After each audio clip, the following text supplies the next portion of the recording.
Hola, vamos a ver en un pequeño video algunos contenidos que nos quedaron de la primera parte de cinética química, como son los modelos de colisiones y complejo activado, y también el tema de catalizadores.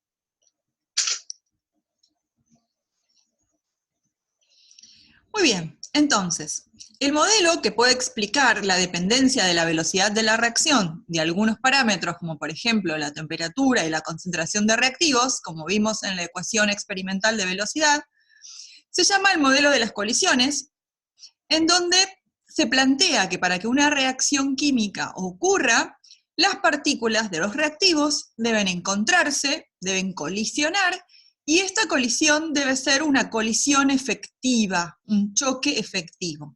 En el sentido de que debe tener la suficiente energía como para que mediante ese choque se rompan los enlaces químicos y se forman enlazos nuevos, lo que correspondería a un proceso químico, a una reacción química.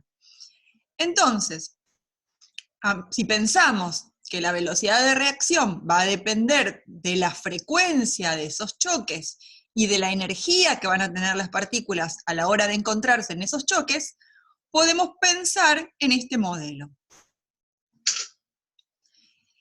¿Cómo va a influenciar entonces el número de moléculas de reactivos? Bueno, el número de moléculas de productos que se forme va a ser proporcional al número de choques entre las moléculas de los reactivos.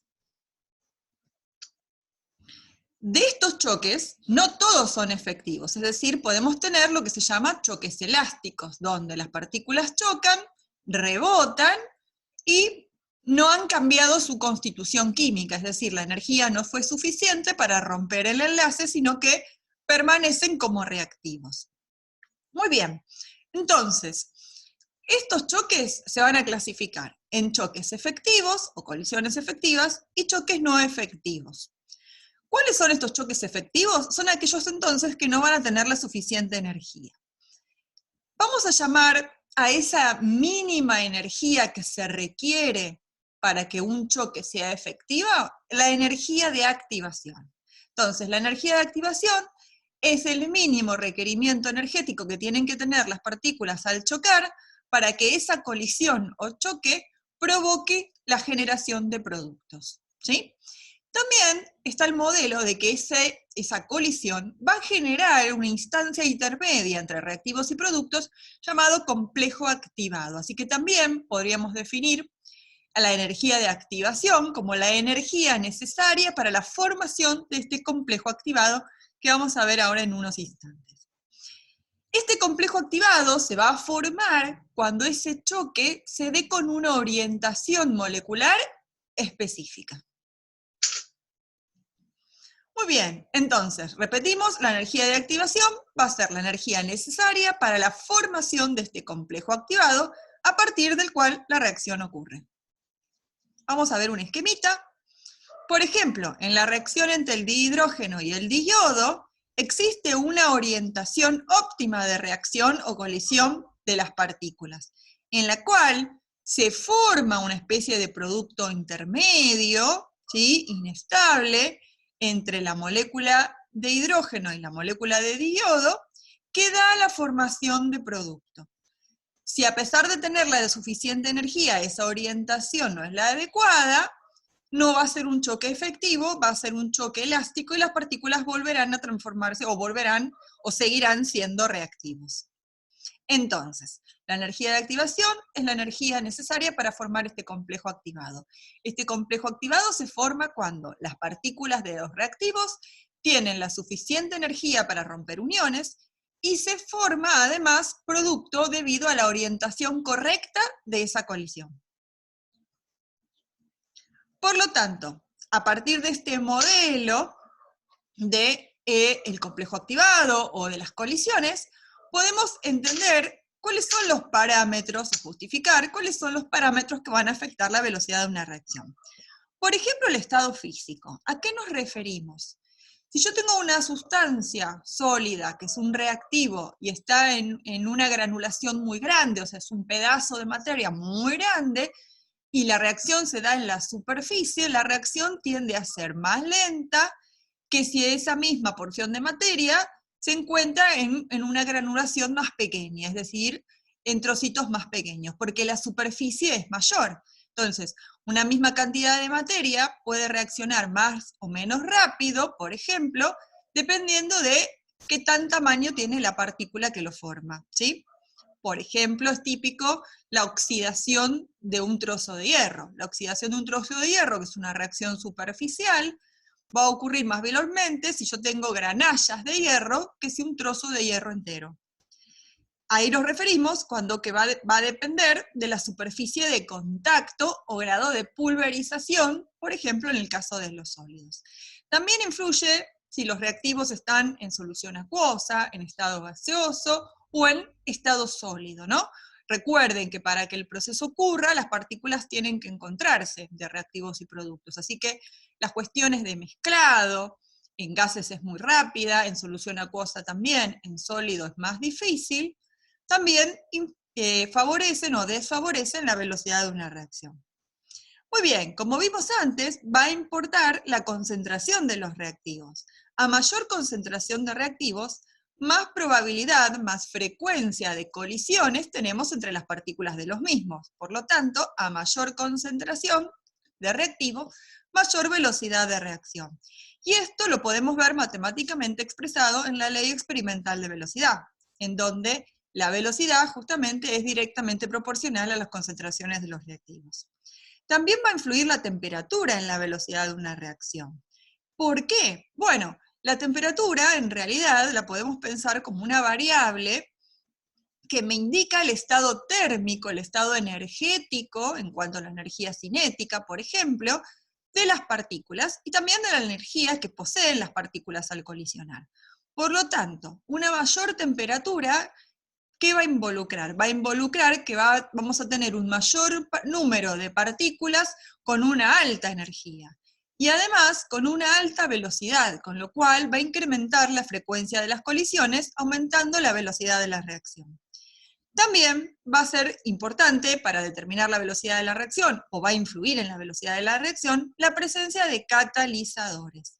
Ahora vamos a repasar qué son estas sustancias muy particulares que pueden aumentar la velocidad de una reacción o incluso disminuirla. Entonces, ¿qué son los catalizadores? Son sustancias que intervienen generando un mecanismo alternativo para la reacción.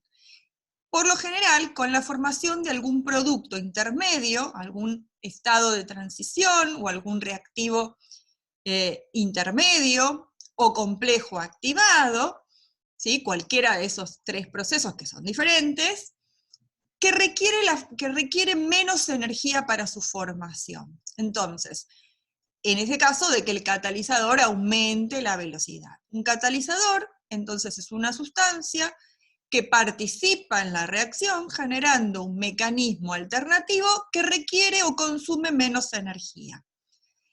El hecho de ser un producto intermedio o de estar formando parte de un producto intermedio del mecanismo hace que se consuma para generar ese producto intermedio, pero se vuelva a reponer por la descomposición de ese producto intermedio, por lo cual no se consume estequiométricamente el catalizador. El catalizador forma el producto intermedio, pero luego se vuelve a liberar, con lo cual puede volver a formar más producto intermedio y así seguir catalizando sin consumirse, ¿sí? Contábamos que el mecanismo de acción de los catalizadores es proponer un mecanismo alternativo que va a tener una energía de activación diferente, es decir, un requerimiento energético menor o mayor.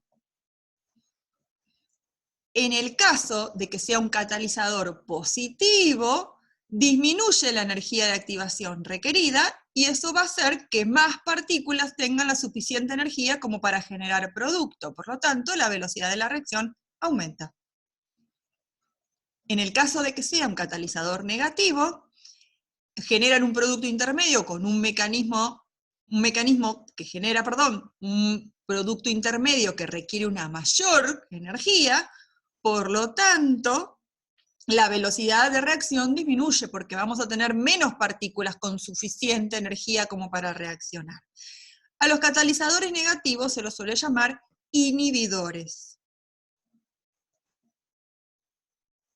Dependiendo del estado de reacción y la relación con los reactivos y productos, también los podemos clasificar en catalizadores homogéneos, aquellos que van a estar en la misma fase de los reactivos.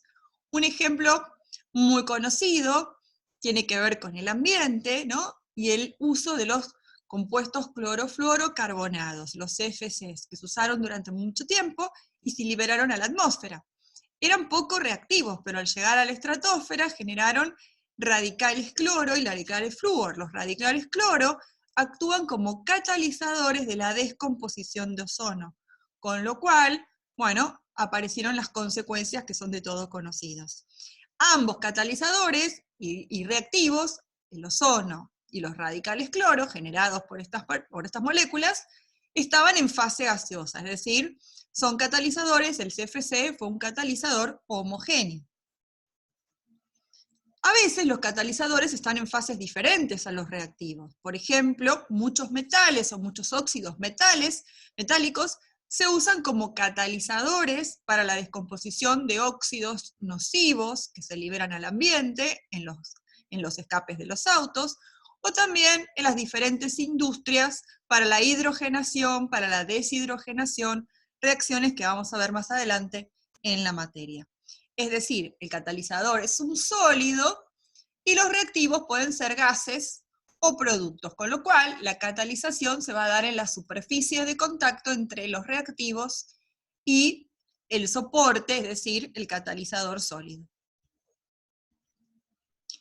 Acá vamos a ver un diagrama que explica el hecho de incorporar un catalizador a una reacción, en este caso un catalizador positivo, que va a aumentar la velocidad.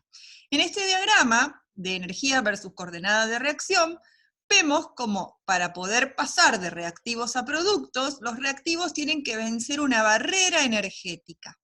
Esa barrera energética es lo que se conoce como energía de activación, ¿no? Es el requerimiento energético que tienen que tener las partículas de reactivo para que al colisionar generen productos. Bien, en el caso de usar un catalizador, en este caso positivo, se genera un mecanismo alternativo que propone una energía de activación más baja, por lo tanto, la barrera energética es menor y más partículas pueden pasar de reactivos a productos a mayor velocidad. Muy bien, los espero para el próximo tema, que va a ser equilibrio químico.